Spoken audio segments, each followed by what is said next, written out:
Welcome to the Law School Toolbox podcast. Today, we're talking about a very important topic, mental health in law school and the legal profession, with special guest, lawyer turned therapist, Sarah Weinstein. Your Law School Toolbox hosts are Alison Monahan and Lee Burgess. That's me.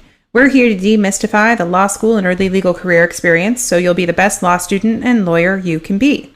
We're the co-creators of the Law School Toolbox, the Bar Exam Toolbox, and the career-related website Career Dicta. Alison also runs the Girls Guide to Law School. If you enjoy the show, please leave a review on iTunes. And if you have any questions, don't hesitate to reach out to us. You can reach us via the contact form on lawschooltoolbox.com, and we'd love to hear from you. And with that, let's get started.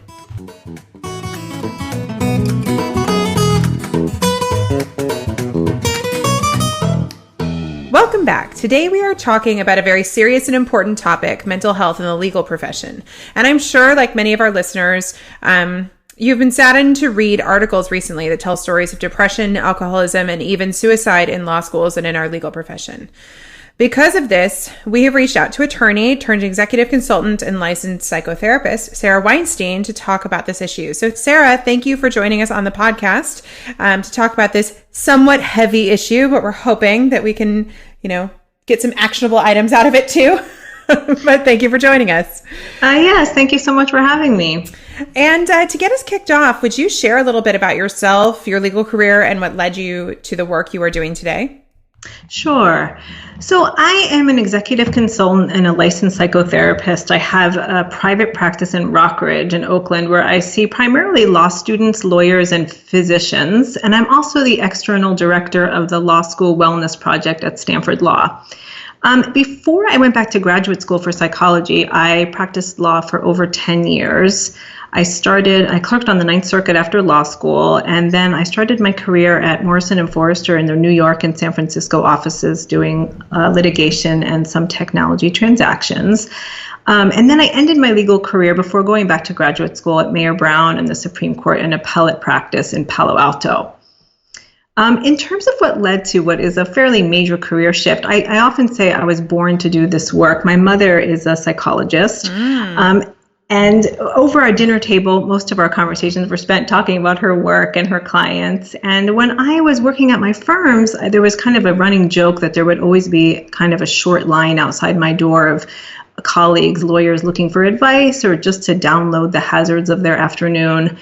And over time, I found like I was actually having trouble getting my legal work accomplished because there were so many people trying to talk to me. And I sort of attribute this, as I said, to having this psychology thing in my home life. And so over time, I realized I think I actually really enjoyed being a lawyer in a lot of ways, but I felt like I could just make a more unique contribution to the field if I went back. And so I went back to school and got my graduate degree in psychology and did a ton of hours of clinical training. And here I am. Great. Well, so let's dive in and talk about mental health in the legal profession because you got to see some of it firsthand when you were a lawyer, and also you're working with law students and lawyers right now.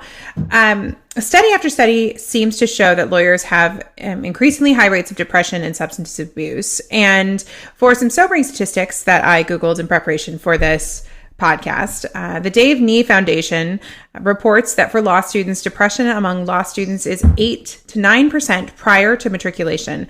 Then it goes up to 27% after one semester, 34% after 2 semesters, and then 40% after 3 years. Oh, it just hurts every time I read those because it's so heartbreaking. And then stress among law students is 96% compared to 70% in med students and 43% in other graduate students. And by entering law school, law students have a psychological profile similar to that of the general public, but after law school, 20 to 40% have a psychological dysfunction. Okay, so that doesn't sound so good. Do you, in the work that you're doing, do you see these statistics as being an accurate representation of what you see in your work? And should this frighten law students or people considering going to law school?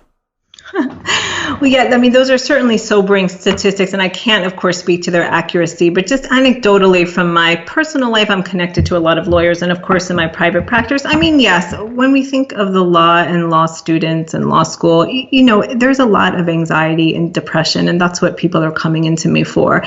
But, a lot of it, too, is other things going on in people's lives, their personal relationships, things left over from their childhood. And so I think the statistics, on the one hand, it's the sort of the vibe that we get. Yes, lawyers are unhappy. But on the other hand, they're a little bit misleading, Yeah. I don't think we can attribute all of it to law school or the legal profession, though, as we can talk about later, certainly there are some attributes to the profession that, would make this more likely. I've often found in my experience working with law students and just being in law school myself, law school can almost be like a pressure cooker in a lot of ways, that any issue or worry or thing that you had going on with you before law school seems to get magnified in the pressure cooker of law school. So we've often found students who struggle, with anxiety or depression. Law school seems to make that worse. If it was something manageable, even folks often talk about having, any sort of learning differences that they were able to manage pretty easily outside of law school feels like it makes them worse. And so it could also just be that it is this pressure cooker environment, that all of the stuff that we are able to cope with outside the law school environment, it becomes harder to cope with it in the law school environment. Yeah, I think that's an excellent point, and it's something that I try to really talk to people about. I mean, I think law school is, an initiation into a profession where there's just a great pressure to conform, and to keep up a facade of strength, and to limit acknowledging just common universal emotions that are, readily acknowledged in other professions. And I think what you're saying is true. People come in, it's not like we change the minute we step into law school. People come in with all sorts of things, and it's actually normal. There's a continuum of emotions and mental health. On the one side, you have, like you mentioned, there was suicide. So that's on the very extreme side of the continuum. On the other side, there's people who suffer very little anxiety or depression, but for the most part, we all fall somewhere in the middle. And I think that's one of the passions that I have for the work that I do, is just to have more emotional nuance in the conversations that we have, and to acknowledge we all fall in the middle. Most people have, it's very normal to have some anxiety. It doesn't mean you have an anxiety disorder. It's normal to have a couple of bad days. It doesn't mean you have a depressive disorder. So I think that's what I see is we need to open up the conversation a little bit. And we're going to try and do that here today. Okay, so for some more statistics fun, and then we'll leave statistics. So once folks become lawyers, the statistics don't seem to get that much more positive, because lawyers are now frequently referenced as the most depressed occupational group. Lawyers are the most frequently depressed occupational group in the United States. Lawyers are 3.6 times more likely to suffer from depression than non-lawyers. And depression and anxiety is cited by 26% of all lawyers who seek counseling. And there are also additional statistics citing that lawyers are twice as addicted to alcohol as the general population, as well. So I liked the statistics where it's like depression and anxiety is cited by 26% of all lawyers who seek counseling. I'm like, of course they are. They're seeking counseling. Right, exactly. It's a self-selection of a group. But I do think that, that high number shows that a lot of lawyers who are concerned about their mental health are concerned about depression and anxiety.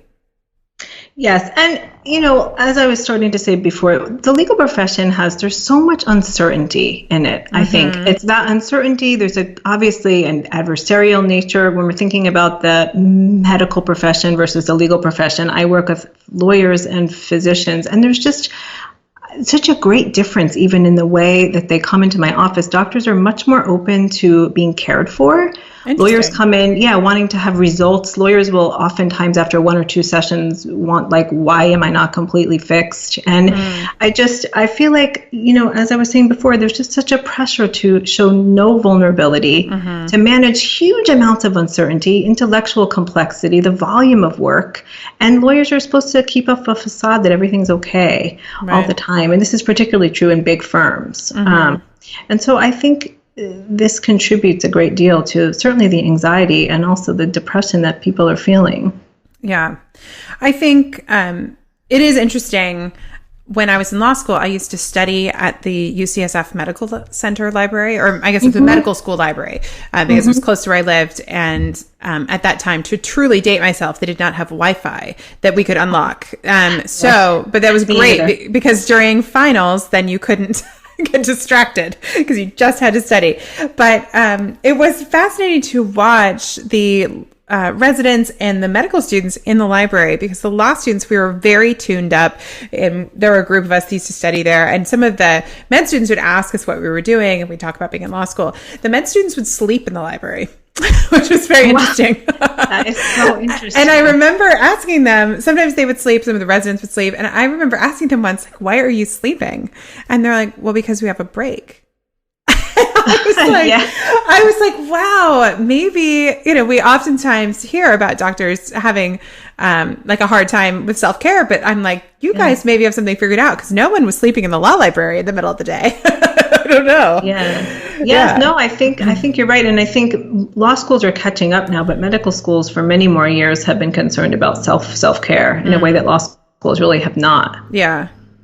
So I do think it's a conversation that some of the law schools are having, and I think that the work that you're doing at Stanford is opening that conversation up. I think there's a mindfulness movement in the legal community and in law schools that's also helping that. So if more folks are just kind of talking about how to manage this profession and not be miserable. This idea that most of us don't go to law school to become miserable people.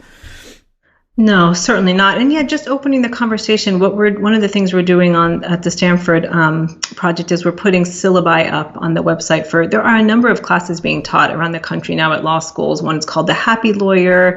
There's another one about contemplative practices in lawyering, mindfulness, and meditation. And one of our goals is just to collaborate with law schools around the country and get as many syllabi up as we can to create a model for more law schools to offer classes. Yeah. And in my view, we teach legal writing and research as a mandatory class to law students, but why are we not teaching skills for resilience and how to manage your emotional health once you get out into what's a very demanding profession? Yes, I think that is very true. Do you happen to know Judy Cohen, who is, she runs Warrior One? So Judy is a friend and mentor of mine, and I took her Mindfulness for Lawyer course for my CLE credit a while back. Oh, it's a wonderful, wonderful class. It is a wonderful class. And one of the things that really hit me, sitting in a room with a lot of people who were practicing at the point I took that class, I was running the Law School Toolbox, was just how folks were really talking about how changing little things in their day would seem to be making a difference. Taking deep breaths before picking up the phone call when they could see who the phone call was from, or having some sort of mantra to say before they open an email that they know is going to be aggressive, or like letting things sit for a little bit before responding. Because one of the interesting things that Judy said in one of our lectures, which has always stuck with me, is how technology has really changed the profession, not necessarily for the better, in the ways of conflict and intensity. And she used the example of when you used to mail things back and forth.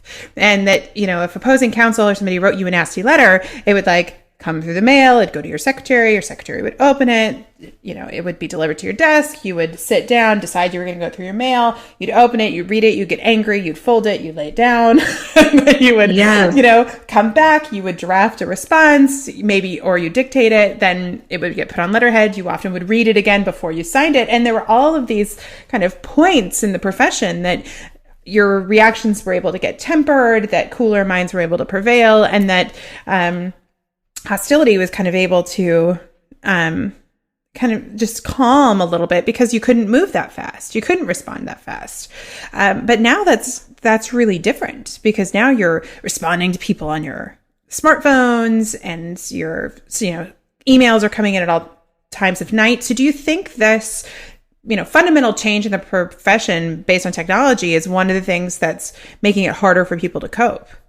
Yes, I think that's an excellent point for so many different reasons. One of the ones that you just said, there's this immediacy to our response. And when we're agitated or we're angry and we didn't take a breath, we're not going to get the best reaction out of that. And the other thing is just lawyers. I mean, that does contribute to so much of the anxiety I see. They cannot get a break. Yeah. You know, they're out with their families eating, and they're getting emails and feeling the need to leave. And there literally is no time when they're allowed to just not be on. And I think that's very, very much contributing to a lot of the anxiety that I see in my private practice, for sure. Yeah. And an acronym I use with my clients, talking about when you were saying just changing some simple things, I talk to people about swim, and the S is sleep. Mm-hmm. And the W is water and also nutrition. Mm-hmm. And the Y is yoga, but that's because that's what I do, but it can also just be exercise. Me too. We can be yogis together. Alison does yoga too. Yes, great. Love it. And then the M is meditation, but I know there's a lot of resistance for that. So I also say people can just, do music or some other contemplative thing that relaxes you. Mm-hmm. And my point with that is not that you have to be doing all four. If you can do all four every day, you're absolutely at the top of your game. Right. But most people can't. So I tell people, try to go for two. Mm-hmm. Even if you're doing sleep and water, right. And you can kind of gauge, and clients tell me that it's very helpful because they can kind of gauge when they're not doing well. They think, oh, well, gosh, I haven't even done even one of those things, and so just to try, like I said, try to do two. And I'm recently thinking I'm going to add an R to the end of it for relationships and just keeping up our connections outside of social media and the internet. Just relationships are so important, and there's so much research on that.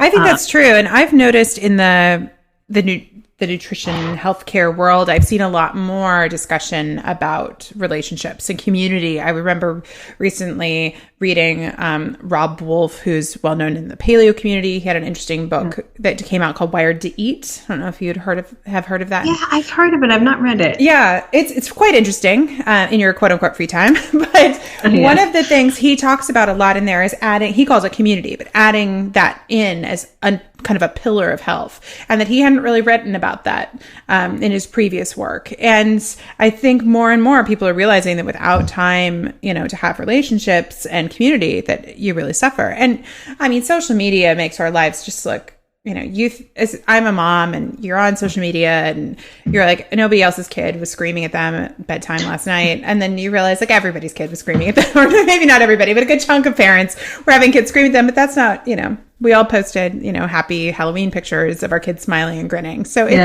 it's hard. You do have to remind yourself, that the real world is a lot more complicated than the quick snapshots of it we see. Yes, absolutely. And I do think that social media is contributing to the anxiety and depression that law students are feeling also, because, what used to be for me, there was a lot of competition in law school, but I didn't get to see it as much all over the place. Yeah. I was taking it in a different way, and it definitely wasn't 24/7 like it is now. And people weren't posting about the amazing jobs they were getting and all of that. And so I think I hear a lot about that in my practice. Yeah.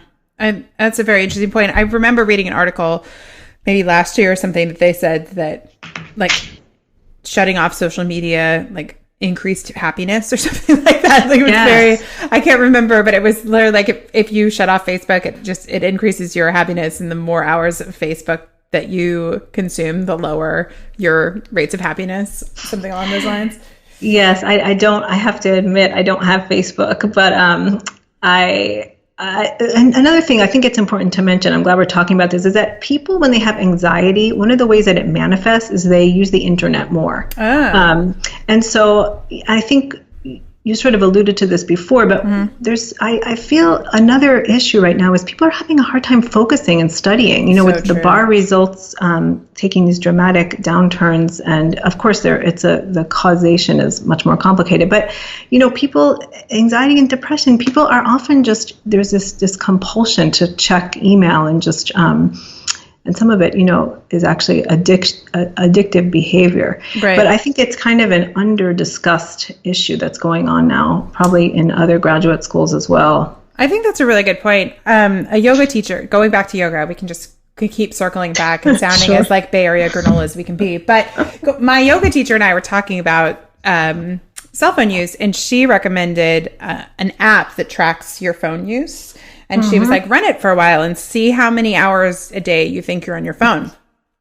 And so I was like, okay. So it's called Moment, and you run it and it runs in the background. And all of a sudden you start to realize the hours of consumption. Now, I also work a lot off of my cell phone when I'm running around town and doing other things. Yeah. But what I was interesting, especially on the weekends when I was not working and running around on the phone, to really be conscious of the fact that like, maybe I should just put the phone down, or like if I'm watching, television with my husband, like, why do I have my cell phone? Like, toss it on the table. And I was able to consciously reduce the amount of consumption by tracking it, which I thought was kind of interesting.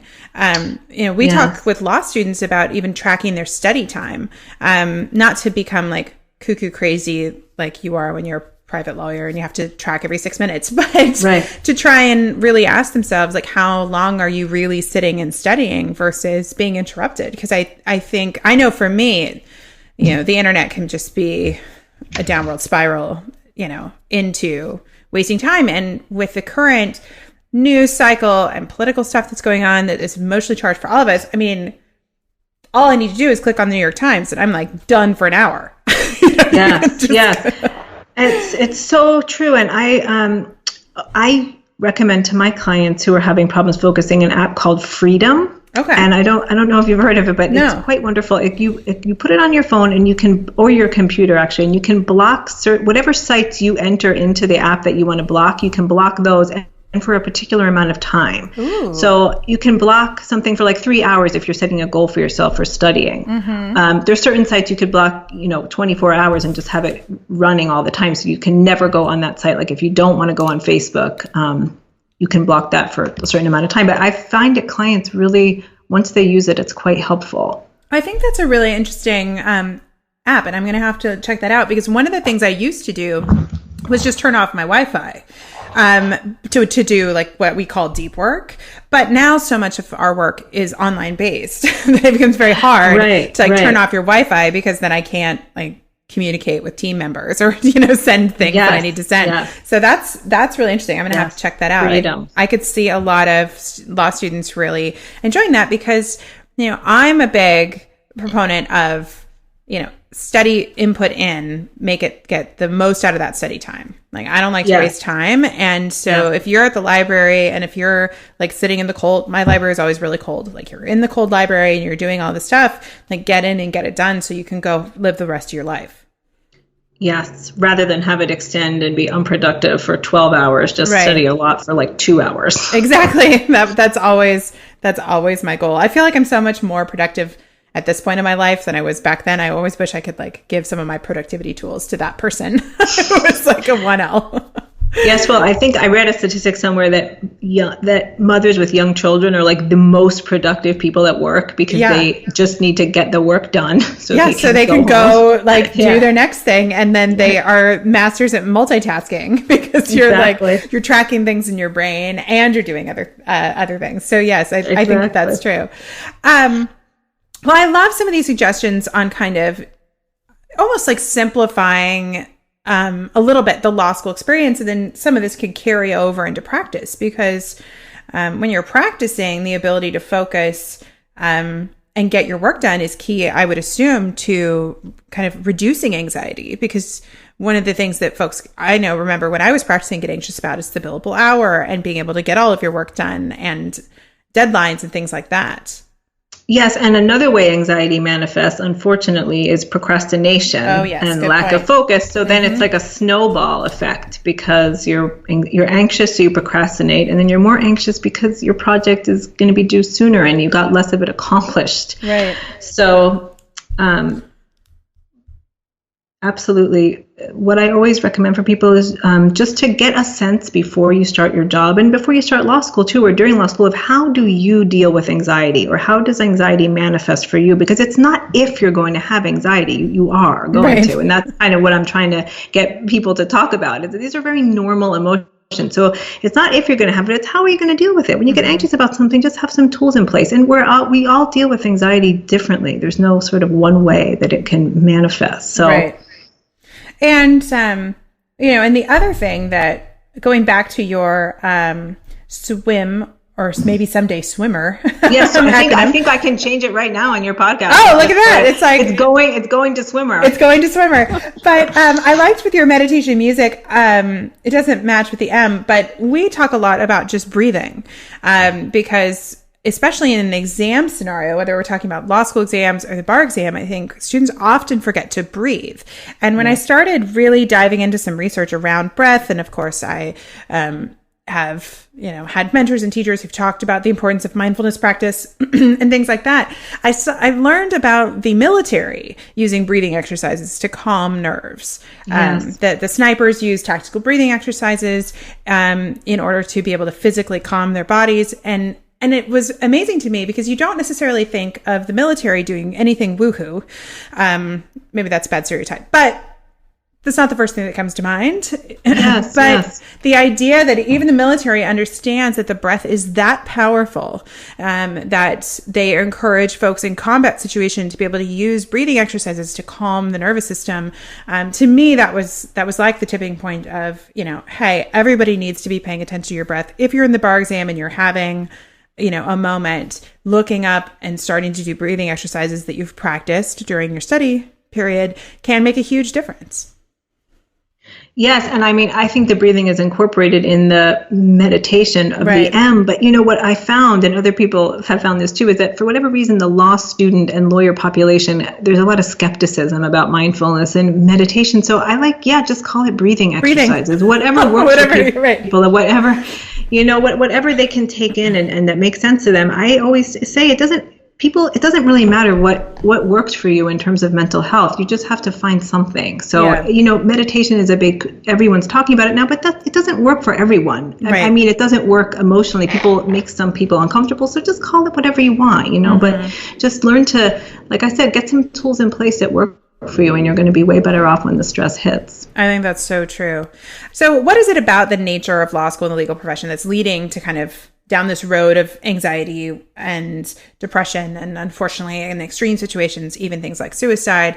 I know in law school, we've already talked about that there's competition, there's a huge amount of work, there's stress, but what other things do you think play into making it such an emotionally challenging experience?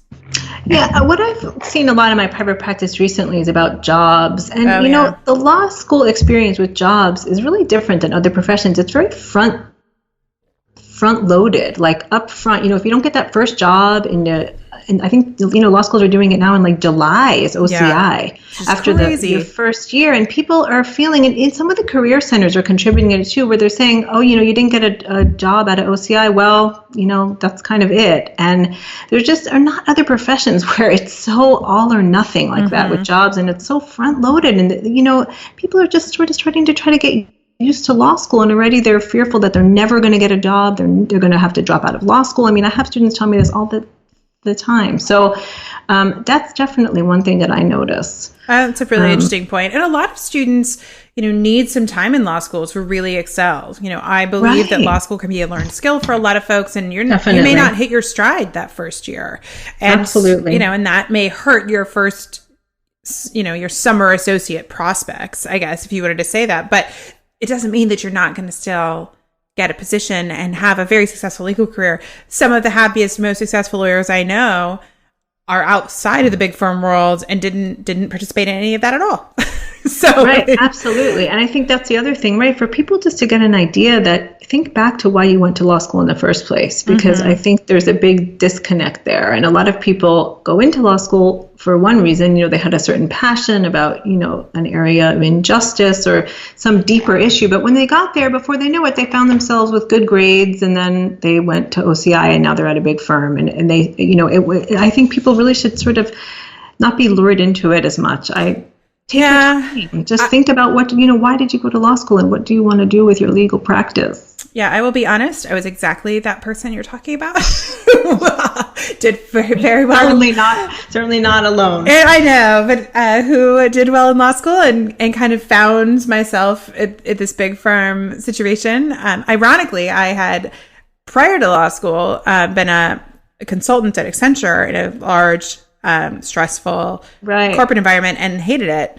So one might ask why a few years later I chose a similar work environment. Yes, well, it's hard to pass up. It is, and they make it so easy. They do, and and it was prestigious, and the money is great and things like that. And I felt very fortunate that I could exit out and start a different career path. But I did have some moments where I started reflecting on what was making me unhappy about the law firm life, and it was pretty much exactly what was making me unhappy about my consulting life prior to law school. So.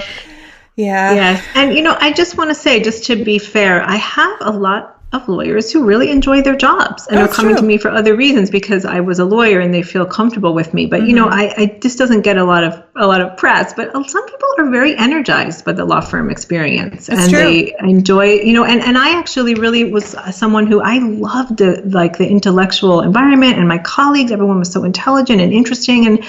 And so I do think it gets a little underplayed, but there really are plenty of people that enjoy the work quite a bit. That's true. I have a rock star mama friend who is a partner at a large law firm out of Chicago, has 3 kids. I don't know. Her husband is also a partner at the same law firm. I don't know how they do it, but she's happy and I find her life amazing.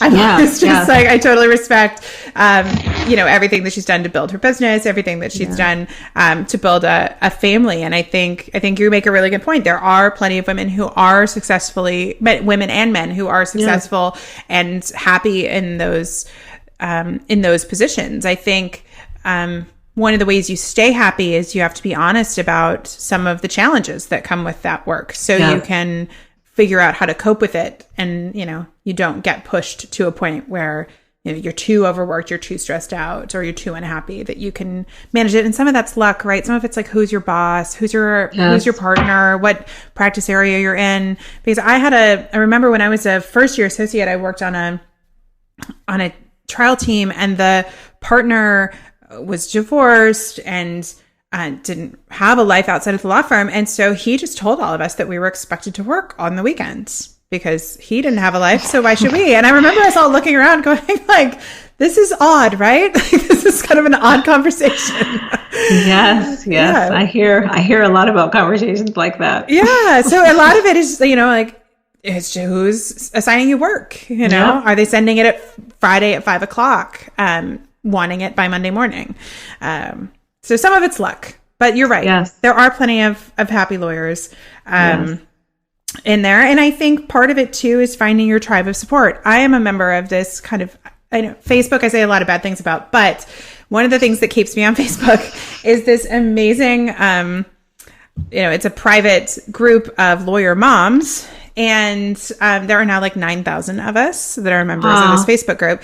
And it has become this very supportive tribe of women being able to ask all sorts of questions, but a lot of work-related questions and a lot of questions like, am I the only person feeling this way? Or I'm having this struggle with work. And I think it's interesting that as much as we boohoo social media, sometimes it allows you to create a community that maybe you don't have. Yes. And I like to think that based on some of the interactions that happen in these groups, I think a lot of people do feel less alone, and maybe conversations are happening that aren't happening in the firms or in some homes because they're hard to have. But in a way, social media is a safe place. Yes, I'm so happy to hear that because, of course, that goes to my whole passion again, which is just opening the field and being able to acknowledge what we all experience. Yeah. And like you said, everyone thinks they're alone with these feelings, that lawyers are not experiencing anxiety and depression. But when you just open up the field a little bit, you see, oh, wow, everyone is experiencing this. Mm-hmm. And I think you're right. When it's on social media, there's a little bit more anonymity and it just feels more comfortable. Yeah. All right. So what about legal jobs? You've talked a little bit about this, but just to kind of tick off a few of the things that you think really, make legal jobs so challenging. I mean, one has to be the stress oftentimes of taking on stress of clients, especially if you're working with like a person as a client instead of a company as a client. Yes, absolutely. That, and I think one of the things that maybe doesn't get talked about enough is the hierarchy and how what I see is associates coming off of clerkships and, did very well in law school, went to very challenging clerkships. They're at the top of their game intellectually in their legal analysis, and then they come into a firm. And because of the hierarchy, their self-efficacy in a way gets stripped away. They're doing sometimes document review, or people are reviewing like little tiny enclosure emails that they're sending, and I think they just lose some confidence. And to me, right when they start like that I see a lot of people who are struggling to make sense of that hierarchy. Oh, that's an interesting point in the profession. Yeah. So that's something that I think, some of the other things are more commonly talked about, like the adversarial nature. Of course, you're always in these very challenging situations with opposing counsel, and internally there's a lot of competition between colleagues, and some partners are very demanding and the clients are demanding to the partners. But I think that hierarchy is something that, like I said, it's not really talked about enough. I think that's a really interesting point. I hadn't thought about that. I also think, going back to my story of just taking the big firm job, I think a lot of times in the law school experience, it can be hard to ask yourself questions like, what is going to make me happy in my professional life? What do I want my life to look like? And is money going to solve all my problems? Because I still do think that is somewhat of that carrot dangled out there. If, take this job, make, 6 figures, and, a lot of these troubles go away, which, debt can go away from that, which is nice. But a lot of times, the money isn't going to necessarily get you where you need to be. And sometimes we talk about needing to define your own definition of success, of what you want that to look like. I've also read, make your own mission statement so you kind of know what you want to make decisions based on. But kind of what do you recommend for students as they start thinking, ahead, or if they're a new lawyer thinking ahead about what they want their career to look like? Yes, I think what I talk to students about is very consistent with what you did, just to sort of unpack a little bit internally for yourself. What is it that you want? Try to take away the salary, right? Because later that just becomes a trap. So, you're going to start at like 180 or whatever you're going to start at. I don't even know what it is now, but that's not something you're going to be able to walk away from easily. So if that's what you want to do, that's wonderful. But try to check in. And like I said, go back to what made you go to law school in the first place. Did you have an experience when you were younger where you found, some injustice, or, people have all sorts of different reasons why they went. And also, what type of environment do you want to practice in? Do you want to do mainly trials? Sort of the normal questions. But the main thing is just, like you said, don't be afraid just to kind of take an internal assessment. I think a lot of times people, it's like they're afraid what they're going to find or something if they take a look inside themselves to really try to figure it out. Or that their definition of success is not going to meet the community's definition, whatever they decide their community's definition of success is. And I think that is hard, to be able to make a left turn and say, I want something different, and I'm going to be happy doing that something different, even though other people would not appreciate your choices. Right. And often the hardest legal jobs to get are the ones that have reasonable hours and meaningful work. I think meaning is something that we're talking a lot more about now too. That's and true. Just really like what matters to you and where do you find meaning? Like I wake up every day literally and like rush to my office. I love my work, and that's why I changed professions, because as I said, I thought I could make a more unique contribution this way. And sort of people have to find what that is for them. Yeah, and that's a really good point. Well, let's so now we've talked about a lot of the realities. We've talked about some good coping mechanisms, but one of the things I mentioned at the beginning of this podcast, and that you and I talked about when planning this podcast, is we have seen an increase in news about suicides at law schools, suicides in the legal profession, oftentimes linked to some sort of substance abuse. And so if you're a student or a young lawyer listening to this episode, what are the warning signs that someone should look for to signal that they need help, that they're not just unhappy for a couple of days, that this has gotten to a point where they need to reach out to somebody? Yeah. Okay. So first, I just want to start off by saying that suicide is like I was saying about the continuum. Suicide is on the extreme end. And in order for that to happen, someone's going to have a pre-existing, like psychological, biological, or familial predisposition to it, or pre-existing. So this is not how the problems for most of us are going to manifest. So I don't want people to get scared about law school and suicide, but it also is a reality that we have to talk about too. Yeah. But the warning signs for suicide are a little bit different than the warning signs just for when you might want to check in with yourself about maybe needing to call a therapist. And what we typically see is people starting to isolate. You're not enjoying activities that you used to enjoy. If you're finding yourself, some of your biological habits are changing, you're having trouble sleeping, or you're sleeping more. You often look for changes in sleep, changes in eating. If you're not eating, or you're eating more. Extreme irritability in someone who didn't, that wasn't the way they presented before. As you said, an increased use of substances, if it's tied to anxiety and depression, absolutely, that's a way that people want to keep an eye out on that. Having trouble focusing is a way that depression can manifest. Yeah. Rumination. But the main thing is, are you not enjoying your life? Are you noticing a change that you don't want to see friends? You're canceling activities.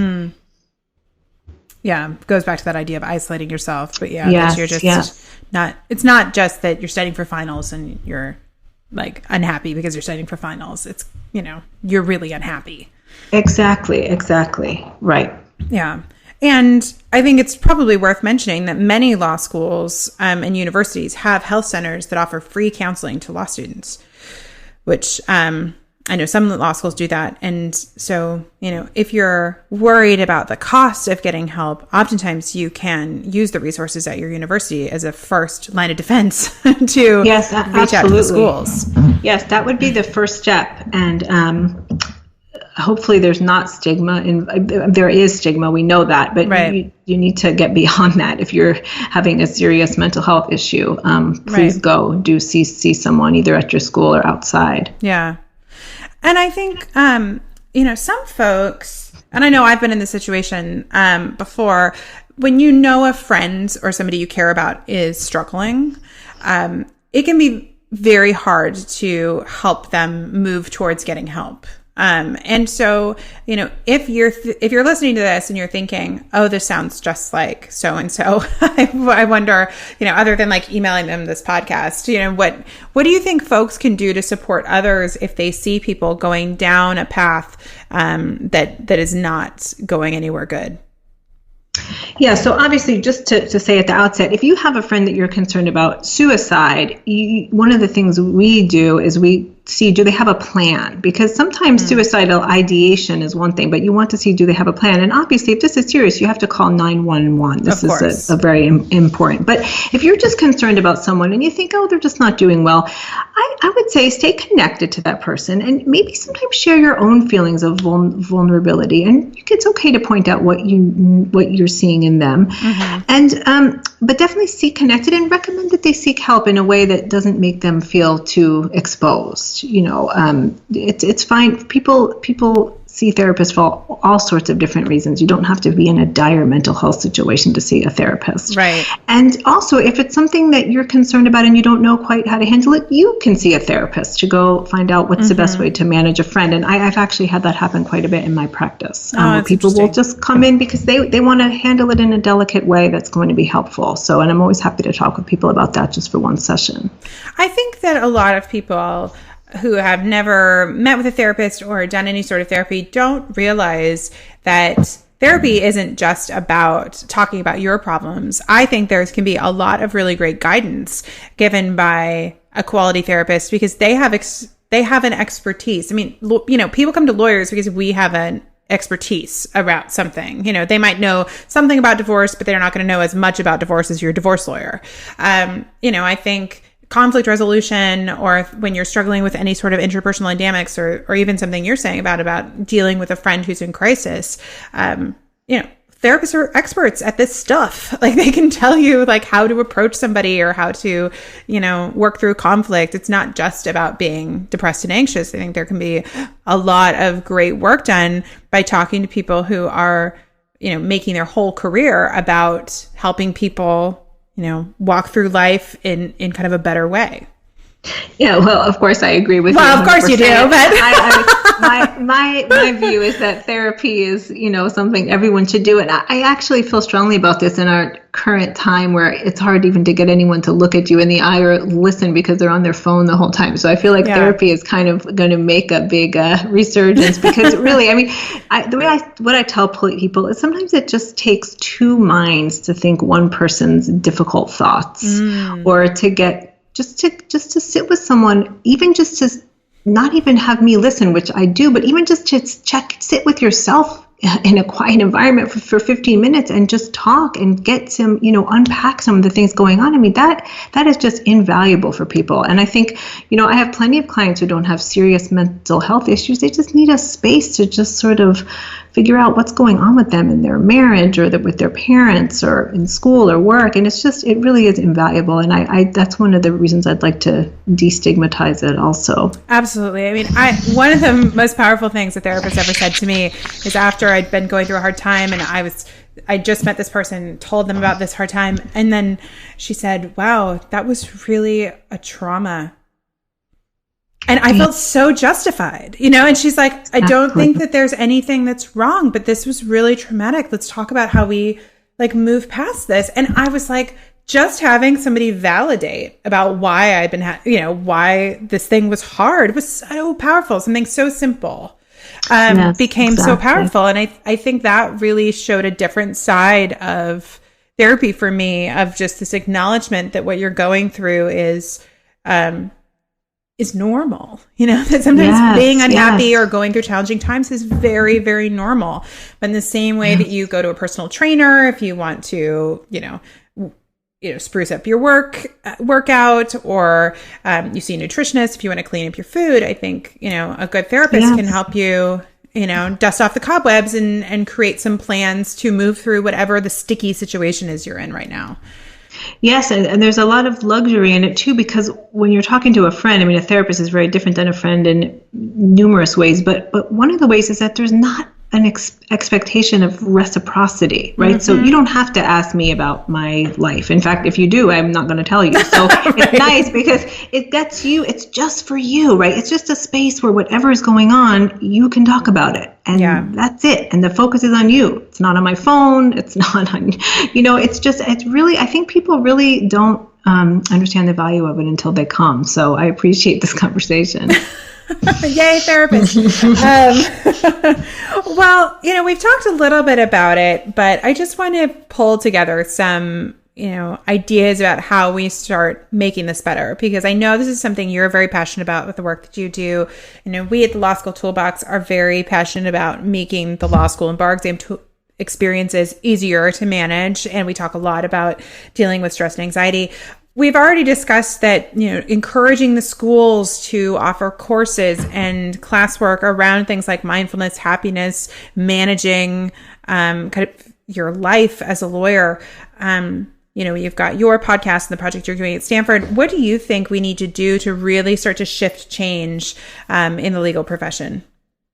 So broadly, I said this probably like 4 times already, but I'm going to say it one more time. Which is first to learn it. We have to say it so many times. So just keep going. I think we have to create a culture, really, a culture change where universal common emotions are acknowledged and accepted, and that we learn how to talk about it and manage it. And that's really going to go a long way. And it's the first step. And without that, it's very challenging to do anything else.